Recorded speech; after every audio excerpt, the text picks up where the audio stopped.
Guidance kayo lang ang gumagawa. Kailangan kung may gagawin kayong guidance kasamang MNLF para alam namin ano ba ang mapagkasunduan natin. Hindi pwedeng ganito kayo lang. Real partnership tayo. Katunayan, meron kaming mga kasamahan nandyan sa AFP, nandyan sa PNP. Sasabihin ninyo, hindi tayo partnership.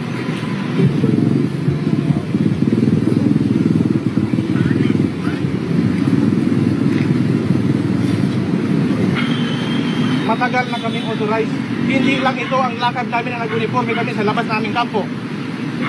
Every time nagkakandak kami ng March 18 anniversary, nag-uniforme kami sa labas, nagkakaroon kami ng motorcade with proper uniform. Puro sir, hindi pa kami dito sa kaya naguro tayo. Yun ang problema. Bakit kayo ang nasa hindi kami pwede? Bakit pag iba pwede? Ano ang ibig sabihin niya? Sabotahe? O ano? Para magkaalaman tayo.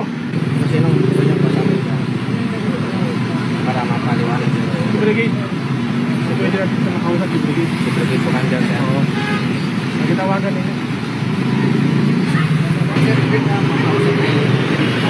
Pero ang sabi ko sa base, pwede naman kayo lampas yun. Pag hindi lang suot yung uniform sir. Pwede kayong bumalik sir na ganito na lang. Sir. Parang sa inyo ba? Ano sa palagay nyo? Dadaan kayo sa kampo namin, pahubarin namin kayo ng uniform. Parang hindi magandang tignan. Ganun. Andito na kami. Sana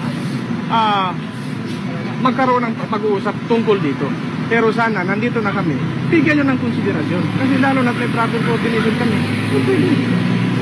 Ano sa palagay nyo? Dadaan ka sa kampo namin sa Pulyog.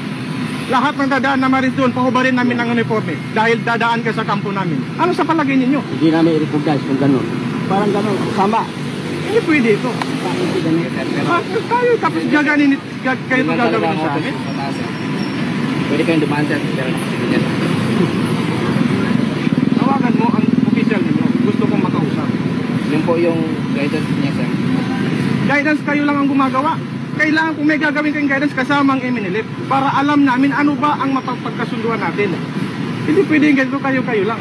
Real partnership tayo. Katunayan, meron kaming mga kasamahan nandyan sa AFP, nandyan sa PNP. Sasabihin ninyo, hindi tayo partnership. Wala naman problema eh. Wala kami ginawa proper coordination. So ngayon, ang punto natin dito, gumawa kami ng proper coordination para ipaalam sa tropa sa inyo, sa PNP, na kami na may dadaan pupunta sa kampo mapunta para tumalo sa agenda.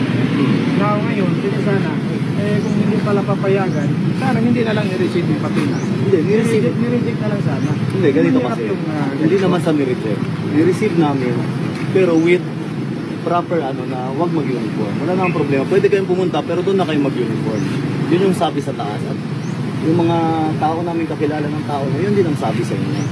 So, ni-receive namin yun. Welcome yun, walang problema. Pero, ang sabi lang namin, ang uniform, doon na lang mag-uniform sa pagdating sa kampo.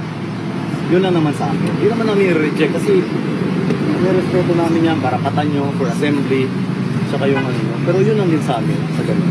So, sa amin sa baba, kailangan namin i-execute o implement yun. Mahirap yung ganito. Bakit dito na area ay mayroong ganito system? Which is, kung titignan natin, gagawin natin basihan ng buhay. Maganda naman ang relationship. Umababa ang tropa ng MNLF, ang tropa namin, mismo sa city, sa kampo ng Philippine Army, ay naka-proper uniform, naka-baril kami dahil may proper coordination. Maganda ang ugnayan. Kaya nga kami, gumawa kami ng proper coordination sa inyo para maganda ang ugnayan natin. Wala namang hindi magandang ugnayan dito. Nag-coordinate pa rin naman tayo. Kung nakapagdala kayo ng baril, naka-uniform sa ulo, yun yung coordination. So dito, iba rin kasi dito. Anong pinagkaibahan? Iminilip sila, iminilip kami. Tropa ninyo yun, bro. Iba kasi, iba yung may instruction sa amin.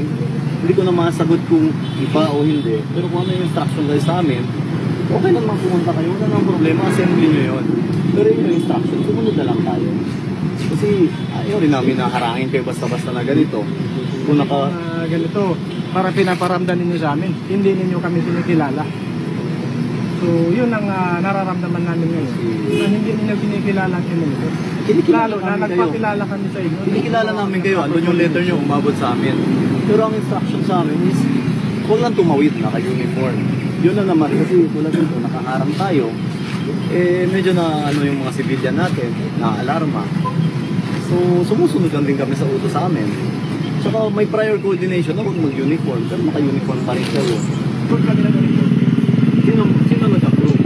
Yan ang letter, sir. Oo nga. Andyan yung letter. Oh, the problem with uniform. Oo, dumating to, pero wala ba nag-coordinate sa inyo na huwag mag-uniform?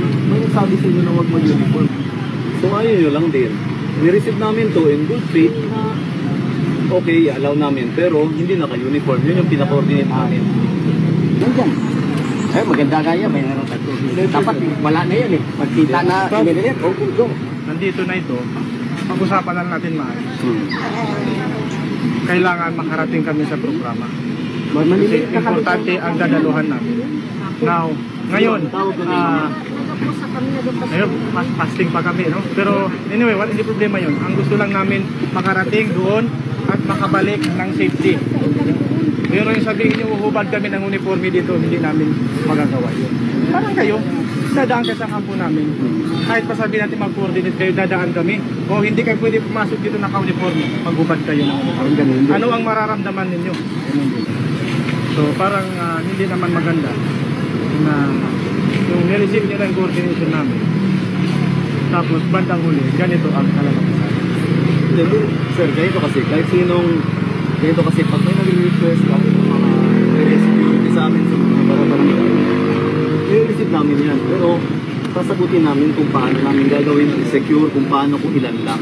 Like for example, dumating yung papers na i-receive namin, kung babasahin, iintindihin, then coordinate. Dapat sana, kung Kasi nag-response kayo, sana binigyan nyo kami ng ano, meron kaming pinangahawakan na talagang hindi nyo kami pinapayagan. Katulad ng ginawa namin sa inyo, proper coordination, sana kung hindi kayo pumapayag, gumawa kayo ng proper response sa amin.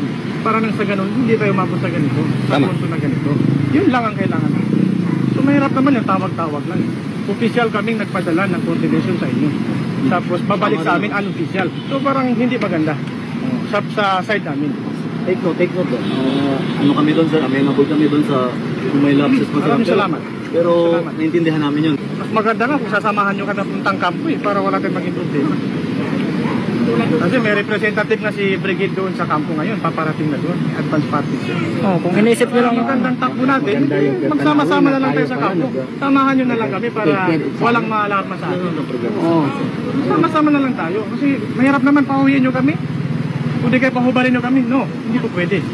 Sundalo kami ng Moro National Liberation Front. Hindi maganda na pahubalin nyo kami.